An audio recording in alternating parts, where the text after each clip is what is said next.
Hey everyone, welcome to the Walk to Wealth podcast. If you're tuning in on YouTube or any of the podcast directories, make sure to stick around to the end of this episode. I can already tell that this one is going to be a good one. Without further ado, Victoria, for anyone that may not know you, tell us your elevator pitch. Who are you and what do you do? Hi, so good to see you. We had such a great conversation. I'm Victoria Gallagher, and I am the Law of Attraction hypnotist. I help people to achieve their wealth goals, their abundance goals, their weight, their relationship goals. I help people to manifest things and get what they want out of life using hypnosis, law of attraction, meditation. Amazing. And before, the book writing, before the podcast appearances, before, you know, everything that you've been able to manifest in your own life, take us to the origin of your story. Tell us a little bit about your walk to wealth. Where does this story all begin? Yeah, so there's so many different places I could start, but we'll start when I was already an adult. I really had set myself up for everything that I ever wanted. I was a financial consultant. I worked really hard to get there, and I was married. I had a nice house. I had nice kitty cats. I had nice Hmm. clothes, nice body. I had everything going on for me that you could ever want. And I felt like, okay, we're set and life is going to go on like this and I'll retire when I'm 40, 50 years old, whatever.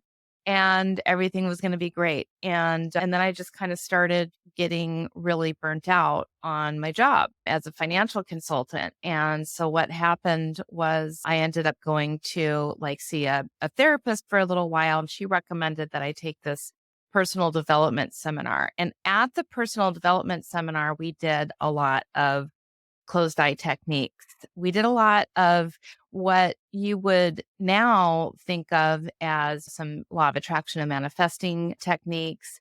And after going through this 4-day class, it was just so life changing. It was just like this is what I want to do from now on. I want to help people to feel exactly like I feel right now. And so I kind of started on the path of kind of figuring out what that looked like. And before you knew it, I was deciding that I was going to write and record these meditative recordings that people could listen to in the comfort of their own home. And I looked for some kind of certification and I found a hypnotherapy school that was starting up. The class was starting up in just a couple of weeks from the moment that I had looked it up, and it was like, wow, this is totally meant to be. And so I got certified in hypnotherapy. And as soon as that happened, I opened up my own office. I started my own website. I did Hmm. all of this stuff. And then my branch manager, where I was a stockbroker, found out what I was doing. And he gave me an ultimatum and told me that I either needed to quit doing what I was doing or quit my six-figure a year job as a stockbroker. Hmm. It was like da da, and I basically, obviously, I made the decision to leave. And 30 days later, I had no job, and I was pretty much hustling to make this business work. And the first couple of years was definitely a little bit of a struggle, but 4 years later, here I am. I'm still still at it, Still going and still strong, alive, right? And still still alive, pushing through. alive. All right. So before we kind of get into today's conversation, I'm a little curious, right? Because you mentioned you had a background in the finance industry, right? Hmm. You went kind of into the finance pretty early on. What was your relationship with money early in your childhood and your upbringings? Yeah, that's a really good question because it was sort of mixed. On the one hand, my mom and dad got divorced pretty early on. So I went to go live with my mom. My Hmm. dad had all the money. My mom scrimped and saved. And so it was really and I didn't really have much of a relationship with my dad, just on summer vacations, spring Hmm. vacations. I'd go and hang out with my dad for the summer and drive around in his Mercedes and stay in the beautiful high rise buildings in Beverly Hills and see his wives walking around with these fur coats and listen to about their trips to Hmm. Europe. And so it was like I knew my dad had lots of money. And then so I would get just a little bit of an exposure to like what it's like to just a little taste. Then I have to go Yeah. and hang around, in the going to secondhand store. Like we get all these nice clothes and everything when we were in LA, and then back to Washington, back to Tacoma, back to this kind of, it wasn't slums. It wasn't my Yeah. mom, I mean, she had to work hard. And so that was the other thing too, is I watched two ends of the spectrum too. Both worked hard. My dad worked hard. My mom worked hard, but my mom worked hard and never really got ahead. And my Yeah. dad worked hard and he got ahead. So I really kind of got to see both ends of the spectrum. And Yeah. so that was my relationship was money was you got to work hard. And basically that we can't afford this, we can't afford that. Only the rich people can afford those things. And so Mm. I got fed a lot of, Limiting negative belief. programming early on. Yeah, that's definitely. Especially the other thing too Yeah. is like there was some negative programming about my dad because, my Mm. dad, like my mom wouldn't say anything bad about my dad, but the message was because it's like, oh, he's late with a child support again. So the message kind of to me was, oh, if you have a lot of money, you're not responsible and you don't care about your kids. And it's not that he didn't care about us, but I mean, there was some kind of underlying, like, what is the message there when Yeah. you're hearing your mom say, oh, your dad's late with a child support again? Yeah, no, definitely. And I want to ask you too a little bit. You ended up somehow in the finance space, although having the scarce beginnings, right? And living with your mom a little bit and not too scarce, but not as clearly as serious and lavish as when it was at the summer vacations at your dad's house. What made you end up in the finance industry? Yeah. So my dad was a stockbroker. Mm, And so when I graduated from high school, I moved back to California. Always knew I wanted to move back to California. Like hmm. I left California when I was 5, like like really like kicking and screaming. I just really didn't want to leave that place. And Yeah. so at 18, after graduating high school, I moved in with my dad for about the first year and a half I lived in LA. I lived with my dad. And so he hired me as like kind of his girl Friday, I guess, like office assistant for a little while. And I kind of got to see what it was like to be a stockbroker. Yeah. And so I worked in his office for a little while. Then I continued to work for other companies like for as a sales assistant. And Yeah. then I sort of slowly kind of worked my way into being a stockbroker myself. And it was really like it wasn't like planned. Like I thought I was going to grow up and be a rock star. Like Yeah. that's what I really wanted to do. So this was like sort of my day job until I could be a singer. And so when I was a sales assistant for one company, in order to make a little bit more money as a sales assistant, you had to get your Series 7. And Yeah. so I became a registered sales assistant. And then I said, well, I want to be a stockbroker. And the branch manager where I worked at that time, he said no. And so I worked in this huge high rise where there was lots of brokerage firms in this building. And so I said, well, I'm just going to go to every single one of these companies until Yeah. somebody says yes. And so there was this other one, and you probably noticed I sort of bypassed going to college. Yeah. So I just went directly to work from out of high school. And so one of the problems when I went to go apply to be a stockbroker was that I didn't have my college degree. Yeah. But I had something that most of the brokers that were starting there didn't have, which was a lot of endurance and Hmm. stamina and determination. Yeah. And so there was this one firm I said, I'm gonna work here. And I visualized it. I used the law of attraction, really. I didn't know I was using it at the time, but Yeah. I just kept visualizing myself working there. And within 30 days, they hired me. I just kept going back. It's almost like one of those Think and Grow Rich kind of stories, kept going back. I'm like, I'm going to work here. I'm going to work here. I'm going to work here. And they hired me. And so that's where I worked for about 6 years as a stockbroker. I worked my way up. I had a corner office, had my own sales assistant. I had Hmm. everything going for me. Like you would think, as hard as I worked to get into that role, that I Yeah. would have just stayed there forever. But as soon as okay, I achieved that goal, I accomplished that goal, and then I kind of realized that wasn't my goal. That wasn't Yeah. my goal. That was like sort of like following in my father's footsteps. And like once I accomplished everything that I set out to accomplish, and it just wasn't any fun anymore. Yeah, no, definitely. Like I reached this kind of similar point at the time that we're recording this is December now. But with the podcast where it's like I had set goals for my real estate because I'm also a licensed agent. I had set goals Yeah. for my real estate stuff and I haven't hit anywhere near close to any of them. And it took me a lot of clarity. It took me a lot of, putting my ego aside to realize those goals that I set, I kind of set for just goal setting sake and Yeah. not because I'm just a competitive person and not Yeah. because that was actually what I really wanted to do. And so Right. now that I have a lot more clarity on the podcast and that this is my like my main focus and the thing I want to do, things are starting to get a lot clearer as to what my next step should be because I'm a licensed agent and I also had the podcast and then I had this little social media thing I had on the side, right?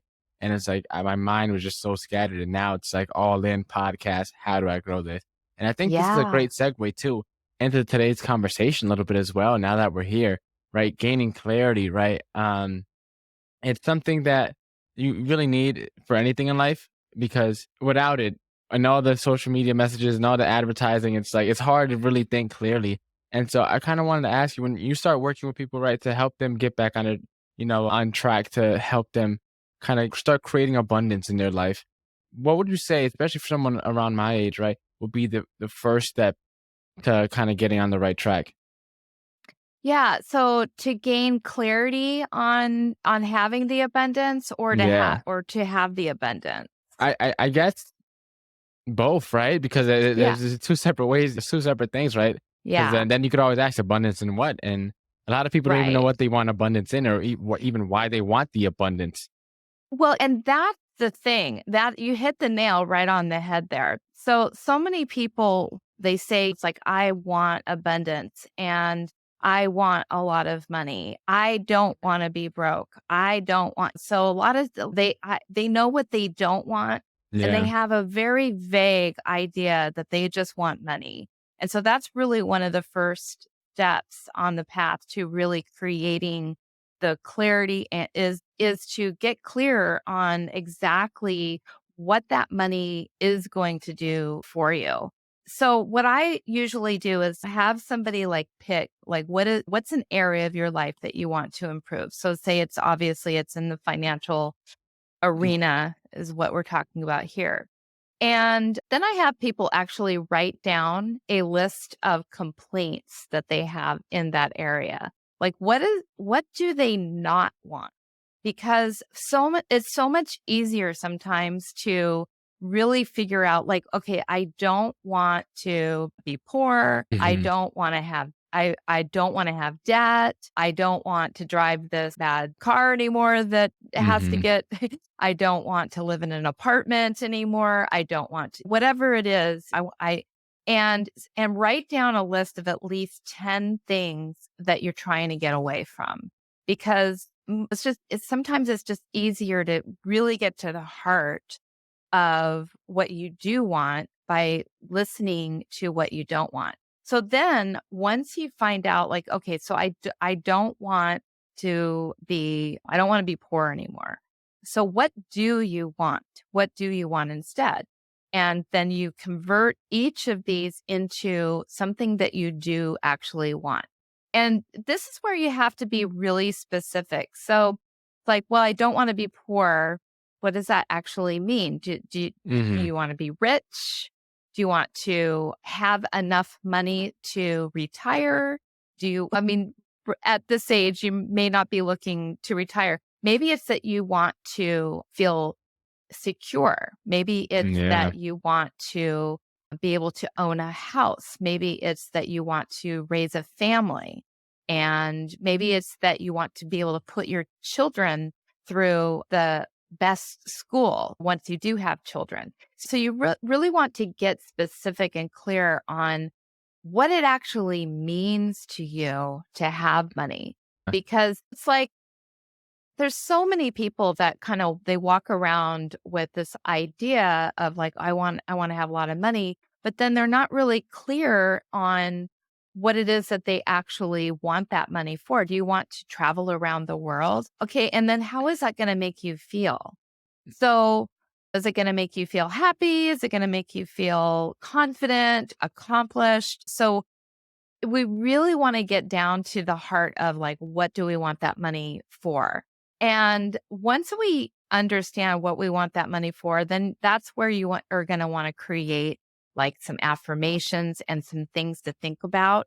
And I always have people write like a visualization statement, Mm, meaning it's like a visualization script where they go through and they just visualize all of those things that they just wrote down, and they think of themselves in that moment where they have achieved all of the things that that they want. So you're in the house, you're in the car, you're doing all the things that wealth is going to lead you to. And that helps you get extremely clear, because if you can see it, the subconscious mind doesn't know the difference between what's real and imagined. So it has to mhm. bring that to fruition, as long as you are doing that with feeling and you're doing that consistently every single day of your life.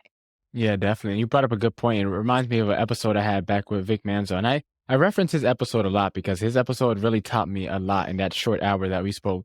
But he was mentioning that, and he's big into quantum and allows around there. And he was mentioning that like all we have to do is make sure that we have that end goal in sight, right? If we can like retain absolute clarity to that end goal, right? Things will start figuring itself out and working its way itself out. Because as you mentioned, the brain doesn't know the difference between the two, and your brain is going to try its hardest to find information that supports your identity, right? And if your identity is a wealthy person with a car and a family that that's together, and if that's what you identify at, whether it's meant like in your visualization board or visualization statement, Hmm. or whether just you have a thought in your head that that's what you want to be, your brain is going to do everything that it can to provide supporting evidence to make that an actual reality. And no, keep going. It's absolutely true. And the thing is that when you put yourself in the end result and then you feel that, like you said, the subconscious mind figures it out, because and it's kind of crazy the way things happen, because you don't have to know the how. And that's one of the reasons why so many people get stuck, is because they try to figure out, well, exactly how, because this just seems very unrealistic. And if your goals do feel a little unrealistic, like if you're Yeah. striving to be a billionaire, for example, but you don't even have like $5,000 in your account, that is quite a stretch. So, what I always like to have people do is I always like to have people think in terms of what they can like kind of wrap their mind around, that's like a stretch from where they are, but not like, oh my God, like you're just going to completely reject this idea every time you think of it. Like Hmm. I personally, I can't wrap my mind around being a billionaire. I can wrap my mind around being a multimillionaire. Like I can get Hmm. there, you know what I mean, in my mind. But right now I can't. Like I just can't even conceive of that. Yeah, definitely. I want to bring something up too, because you brought up an interesting point. And I was talking to this one guy, I forget his name slipped my mind, but we were playing pickup basketball at LA Fitness. And after we finished playing basketball, we got into conversation, random conversation about life. And he was asking me, he's a year younger than me. He was a year or two younger than me. I know we were on the football team together, but he was an underclassman. I don't think we spoke in high school. So, but long story short, he was kind of trying to figure out what he wanted to do. And we were having a conversation, and I asked him, like, if you won the lottery today, what would you do? Like, you didn't have to work ever again, but you couldn't spend your money on anyone else, right? What would you do? You can only Mm, use that money on yourself, right? mhm, mhm. And he couldn't think of anything, right? And then I was like, okay, now how about this? You just go to the doctor's office and they give you the test results come back in. It's like, hey, you still won the lottery, but you only got 5 years left. What would you do then? and he was trying to think of some ideas, right? Still the same rules apply, right? You can't spend it on anyone else. You can't pass it down. It's like, what would you do? And it's like, well, the doctors actually read the results wrong. You only have a day left, right? What's that one message, right, that you want to give out and put out into the world? And still have to fully take myself through this exercise, but it's something that really forces you to think. It's something Mhm. that he was stuck. Once we got to the 1 day part, he didn't know really what he would do. He just throwing out ideas just to throw out ideas. But it's like most of the time, as you're saying, if we can't wrap our heads around some of these things that we want to do or what we would do, and we don't get absolute clarity. For example, like, Gary Keller. I just happen to be part of Keller Williams, so he's an easy example. Mhm.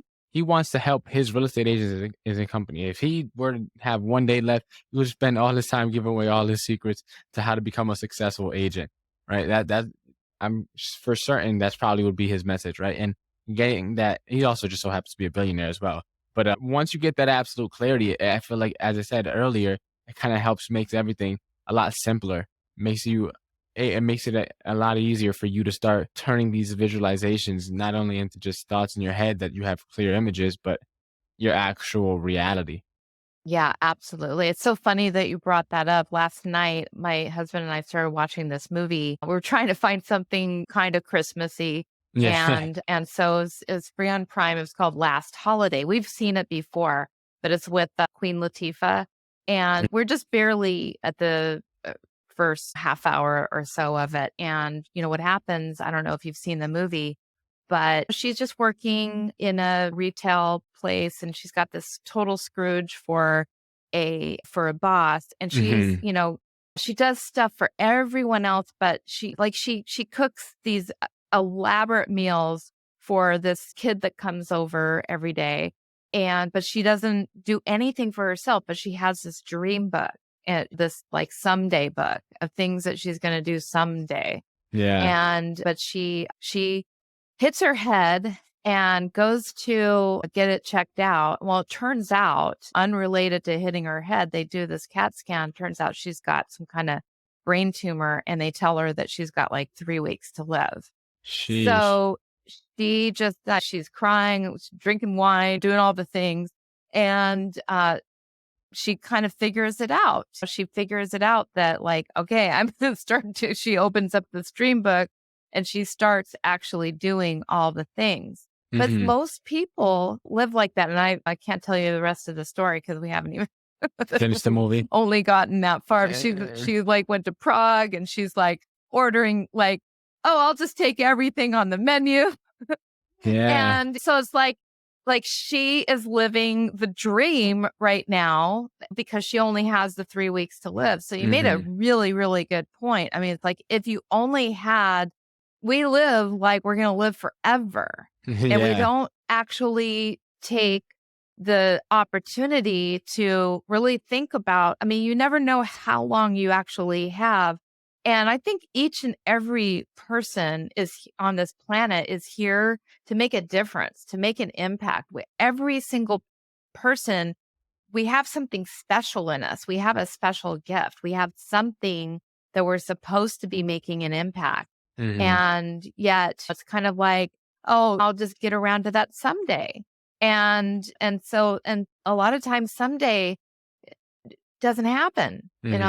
or it's like years and years, or you just get so caught up with the busy work. And I'm guilty of that too. I mean, so many things, so many different levels of success that I can get to, but sometimes I even kind of get caught in Yeah. doing like all the little mundane, busy things. And it's like like I love what you said. Take it down to like one day. You had 1 day left to make that impact. What are Yeah. you going to do? What are you going to do? Like for me, I'd probably like if we're still stay on this topic a little bit, I'd probably honestly just record as much as I can, get like an infinite like battery for this camera and record as much as I can as from what I've learned and put it all to upload and make sure I got my computer in the charger. So let's say I pass away, it could all upload while I'm just sitting there, just passed away. Right. That's probably Yeah. what I would do. Just give back the information. And then there's this quote by Plato. I don't know how much into philosophy you're in, But I'm not into philosophy that much. I just know this one quote because it just happened to resonate with me. But the duty of the enlightened is to enlighten the unenlightened. Um, Mm, and that quote, that is beautiful. I think I've heard it back in 12th grade English class. My English teacher would go off curriculum often. I tell my listeners, I think I told my listeners the story, but he would often go off curriculum, and that quote, for whatever reason, just really resonated with me. And it's somehow I didn't forget. I probably forgot everything else that I've learned in that English class because he actually ended up being sick. So like I had a sub for almost like 2 quarters of the school year, so I kind of skipped English every day for my senior year of high school. But that one quote like has held so much weight in my life, and that's kind of what fueled the starting of the podcast a little bit as well. And I kind of wanted to ask you a little bit too, as we're on the topic of like identity, right? And what we would do in the someday book, right? The someday dreams. It's like the person we want to be, that someday person, our future self. And a lot of the time we don't get there because we have these, as you mentioned earlier, these subconscious programming, this Yeah. limiting beliefs, all these things that are kind of hidden in the weeds between all the busy work, between all the stuff you have going on, and it's kind of just like there, operate like controlling your life, dictating your every decision. But you have this someday book of all these dreams and things you want to manifest and do for your life, but you have this subconscious programming that's just dictating you. And a lot of the times you can't find the root cause of it, right? So it's like, how do we begin kind of unveiling some of that things so we can find out it's there? And then once we find out it's there, how do we begin kind of like reprogramming, right? Some of this Yeah, stuff. And that's such a good question because I mean, for the most part, I'm just kind of giving the shortcut answer, but for the most yeah, part, for most people, there's some kind of either there's fear, there's doubt, there's insecurities, there's guilt is a huge thing. People feel like almost like, oh, if I make this much money, then I'm taking from somebody else. Like, and that's coming from a scarcity mentality. Or again, like the some of the old timey money is the root of all evils and yeah, thinking that it's bad to have money. So, or just feeling like you don't deserve it. You haven't worked I mean, that's one for me. Sometimes it's like I still yeah, have that old programming from my dad. It's like you haven't worked hard enough. So you have to work hard. And so the again, it's always for me, it's always mm, comes down to listening to your own mind. And so that's going to require you to actually go into a quiet place, doing some meditation, doing some journaling, doing that inner work and asking yourself the question like you literally just will put it out there. It's like, okay, what's the biggest thing that I can possibly think of that I want to achieve. mm, And so you say, okay, I'm going to be a millionaire, or I'm going to donate billions of millions of dollars to charity, right? And so you say I'm going to do this, and then you like listen to the voice inside of you that's saying, no, you can't do that because and then what is the reason that it's giving you? Like, you can't do that because you're never going to amount to anything or because you don't know how, you're not smart enough. You whatever it is, it's going to say something. There's always like a reason. It like if I was to tell you, okay, just go out and make $1 million this year or go out and buy your dream house this year. Well, what is the reason that you're going to tell me as to why you can't do that? And that's the limiting belief. It's really pretty simple, but it does require like just checking in with yourself and being honest and being willing to hear what that answer is. And then once you get in touch with that limiting belief, now you can actually do something with it. Now you can actually turn it around. And so it's like if you say that you hear like I'm not good enough. Well, why do you believe that? Is that has it all have I always believed that? Is that true? Is it really true? Like you have to question that. You almost have to like put it I call it like interrogate, go through this interrogation process where you mhm, take that belief and you interrogate the heck out of it. You just say, well, when did I get this belief? How did I get this belief? Who did I get this belief from? How long have I believed this? And is this really true? And then once you've like really interrogated it, it's kind of like the same way that they interrogate the witness. It Hmm. breaks down. It gets weak. And it's like, well, what would I need to believe instead? Because my goals are possible. And then you just flip it. And it's like, well, what I would need to believe is that I can do anything. And then how do you get yourself to support that belief? What would you need to do? Well, I would need to hear it. I would need to find other people to help me along the way. I would need to journal about it. I would need to visualize. Visualization, like kind of getting back to that, that's one of the best ways to help get your mind trained to believe the new thing. Yeah. So hopefully that kind of No, definitely. And just while you were saying that, I was kind of thinking, and you mentioned earlier in the conversation, like your brain can't fathom becoming a billionaire, right? And like for me, I always said that, and I just use this number because everybody uses this number, full transparency, but like 10,000 a month, yeah. I can get to that passive income. I can be financially independent.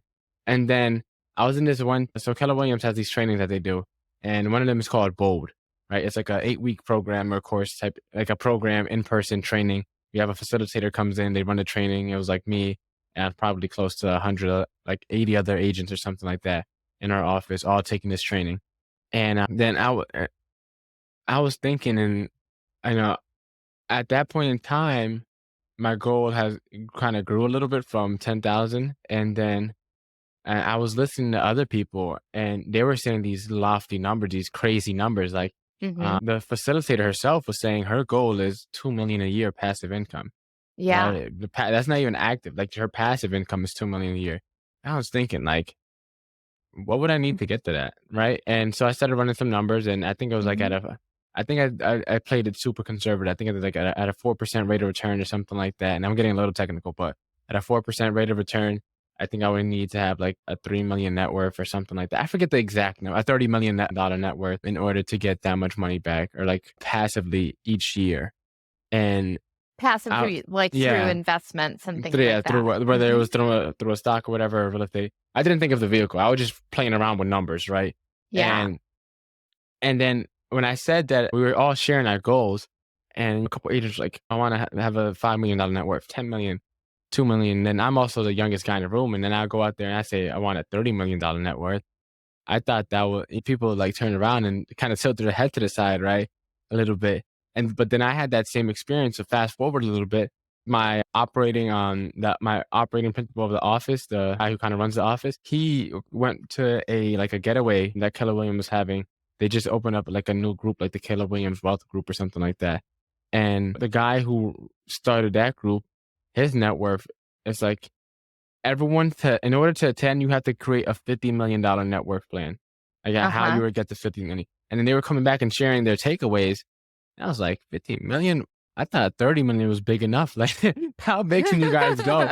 But it's like getting around some of these people kind of helped Yes. me kind of get a grasp of some of these ideas. Like, and then to kind of circle that back to a point what you mentioned earlier about the scarcity mindset.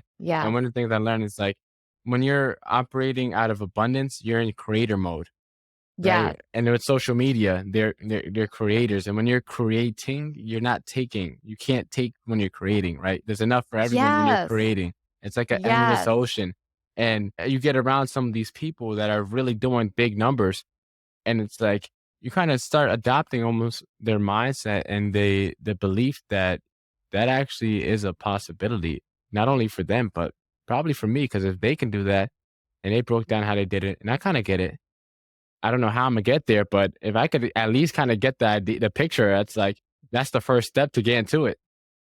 Yeah, so it's all about the environment and exposure, and it works both ways because like I was saying growing up, I I had the little tiny bit of exposure, but some people they don't even have that exposure. I mean, they Yeah. like live in a area where they don't even know. And so but when you learn that like okay, the money exists in abundance, then you start reading books about people that make tons of money. You start listening to podcasts on people that make a lot of money. You start videos and you start like like you're doing, like socializing in groups with people who talk about money in a big way.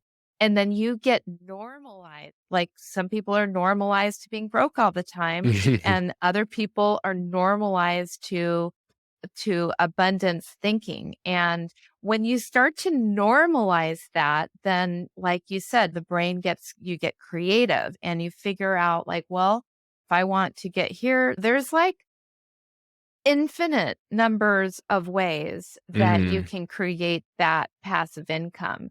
And one of the things that I challenge my people to do, like when they do coaching with me or in my seminars, workshops, is I have people actually write down 100 ways that their goal could come to fruition. And not Mhm. like over months, I mean, like over 20 minutes. I Yeah. have them like think really quickly and get their brain like revved up so that they like boom, boom, boom, boom, just like come up with ways instantly. And when they do, and some of the ways I will be honest, like I'll just I'll just say, just be creative. Don't worry about whether it's legit or Mhm. legal or anything. All we're doing is just an exercise Yeah. in revving up the creative juices in your brain.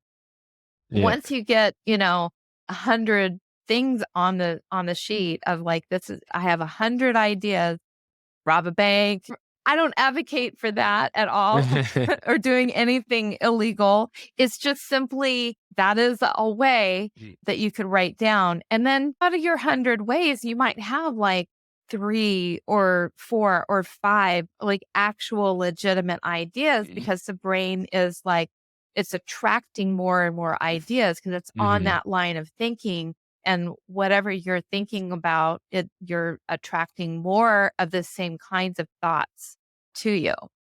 Yeah, definitely. And so I kind of wanted to ask you a little bit, right? You mentioned too, like some people aren't aware to the stimulus, right? To the stimuli of abundance of wealth, right? And Yeah, so it's one of those things where like you don't know what you don't know.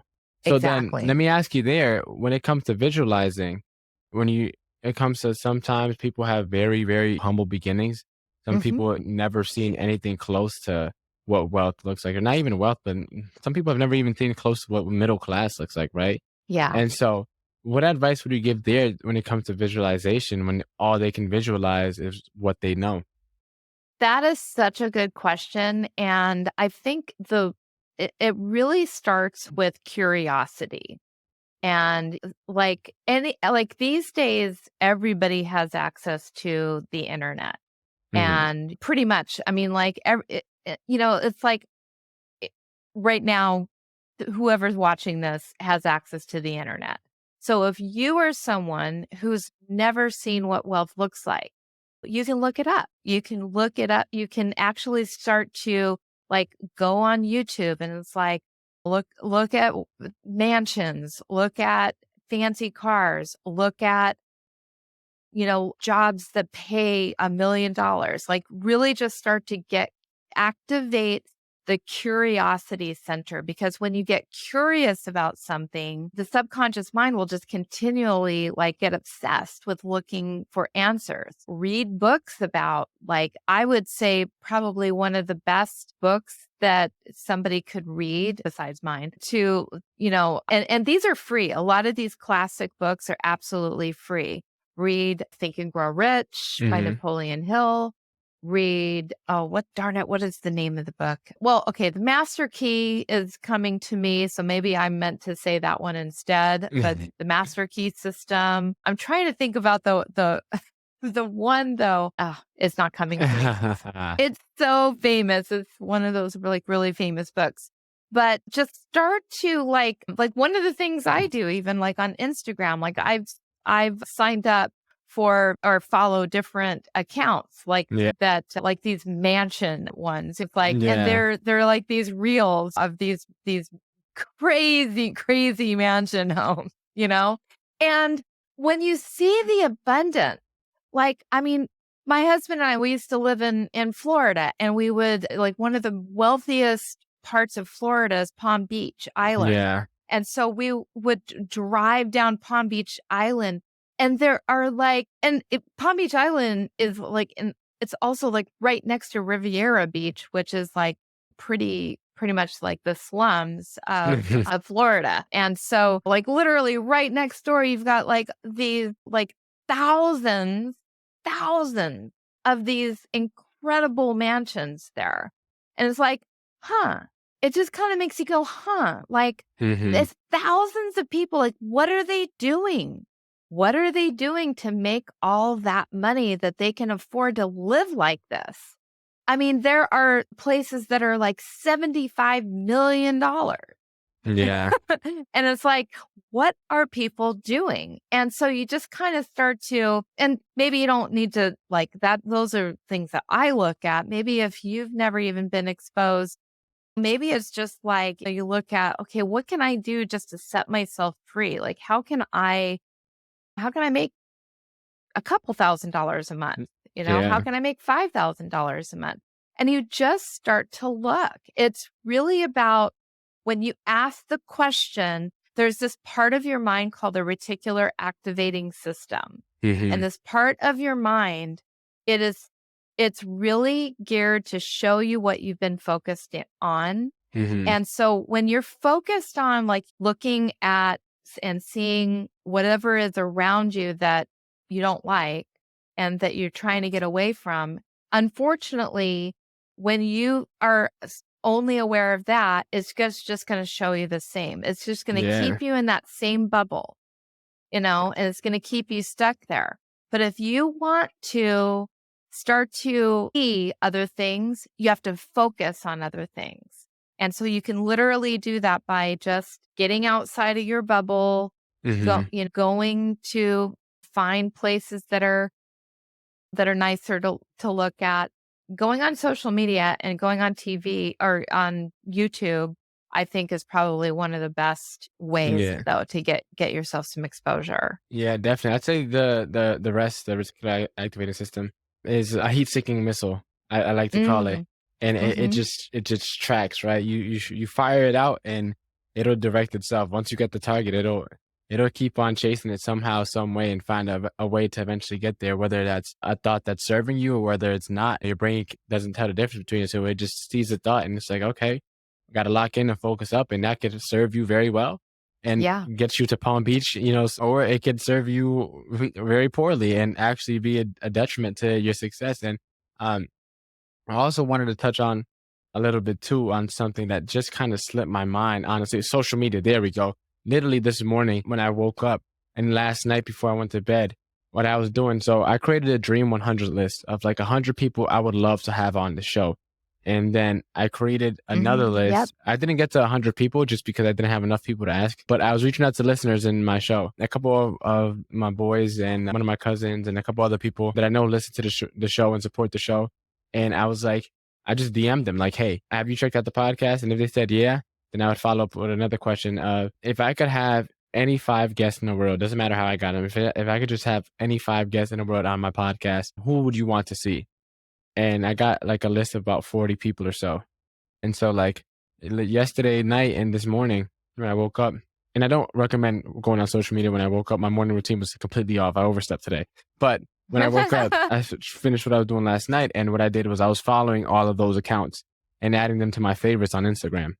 Mhm. Right. So Mhm. now when I go on my feed, all I'm going to see now are those accounts.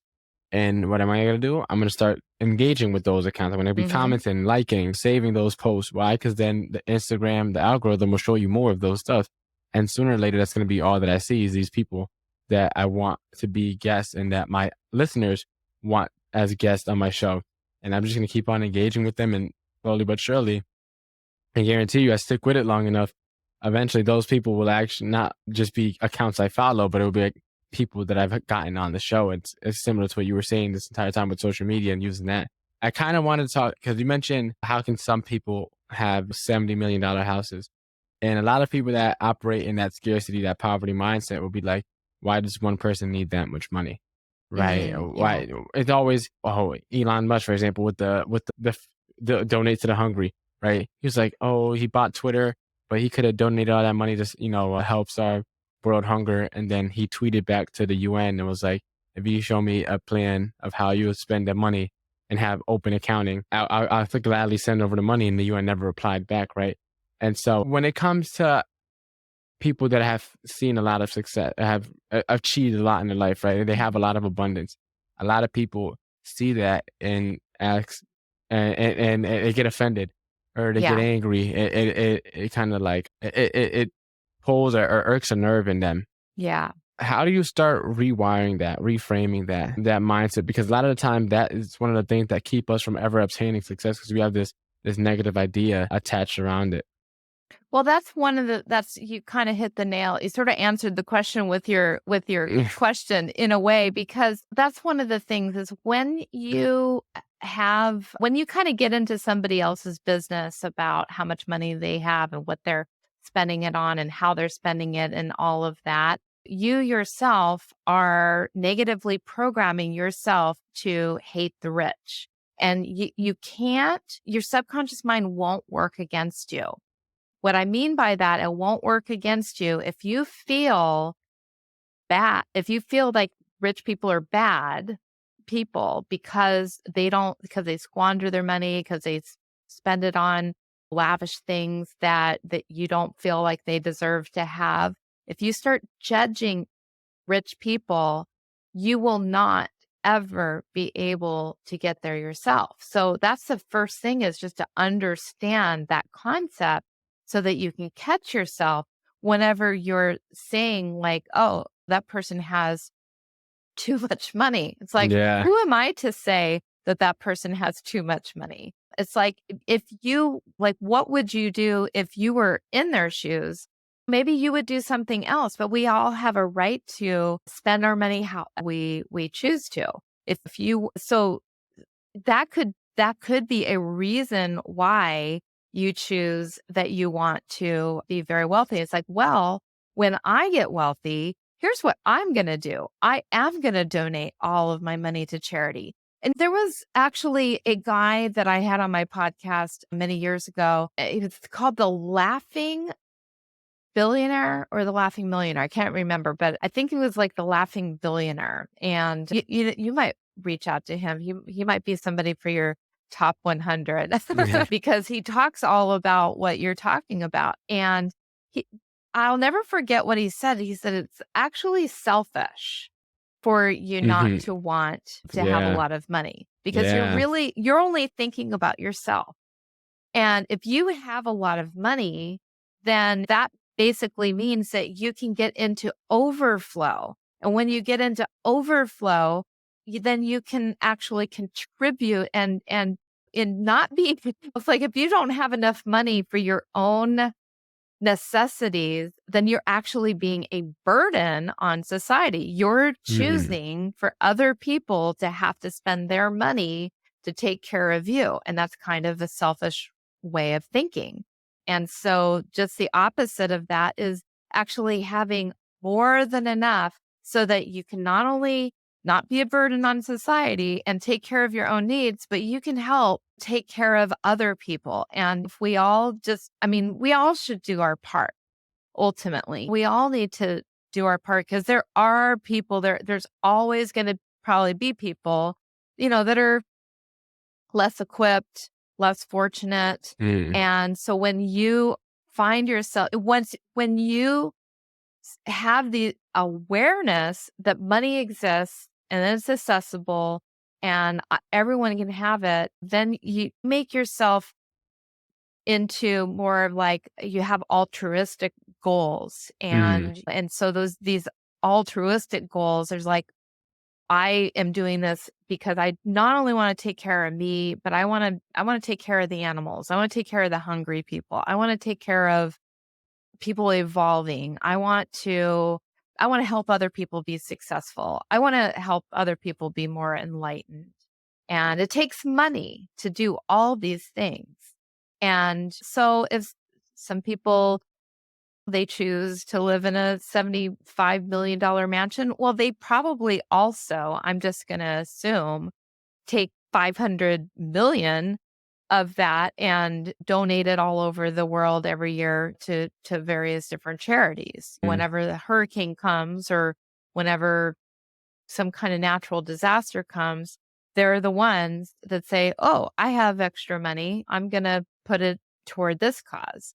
And then if there are people that just have like $75 million homes and they don't help the world, well, that's their karma, that's their problem. Mm. And it's not for me to judge. It's not for you to Yeah. judge. It's not for anybody to judge. Everybody just kind of needs to come to that point though with themselves. It's like, okay, I'm here to make a difference. I'm here to serve. And am I going to am I going to be able to make a bigger difference and serve people at the highest level if I'm broke? Yes, Mother Teresa was able to do it, but she, It's hard. Very hard. huh? Very difficult. Very It's very difficult. difficult, very difficult. And it's very few people that can serve at the highest level without having that money flow through them. So it's Yeah. all about getting into that flow. Yeah, definitely. And I find so I don't know whether to call it ironic or coincidental that whenever I have a conversation with people that are into like law of attraction and things like that, that we end up stealing the words out of each other's mouth sometime. And that's exactly where I was going to go, where the idea that you mentioned of not having money is actually selfish is exactly where I was going to take the conversation. You just so happen to take it. So, oh yeah, you dropped a lot of gems, a lot of great ideas, a lot of perspective within this past hour that we've been just conversating. Where can we connect with you at? Where can we find you at? If we wanted to get deeper into this and really start reprogramming, rewiring some of the limiting beliefs we have and start setting ourselves up for creating abundance in our lives. Yeah, absolutely. So you can just, my website, victoriagallagher.com, it has all the things. It has my books, I have an amazing hypnosis app and another one on the way. Mm. But my hypnosis app is Hypno Cloud, and that has a ton of abundance and manifest success and financial prosperity programs in there that'll help you with this rewiring process. And it's a free app and it's like $10 a month to sign up. So it's like, $10 a month to help you to become like super, super financially set Hmm. is a good investment. Yeah. And so, Victoria, now it's time for our final four questions, the way we end every podcast interview. Number one is, what is the most impactful lesson you learned in life? I think probably one of the most impactful lessons is that you have to give to receive. The more you give, the more you ultimately get back.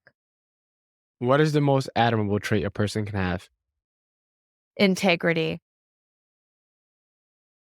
Integrity meaning like you're living according to your highest values and you are always doing what's expected of you. And so people know who you are and how you show up in the world. And when you're clear about who you are and have that integrity, you're just ultimately going to be so much more attractive for all the things that you really want in your life.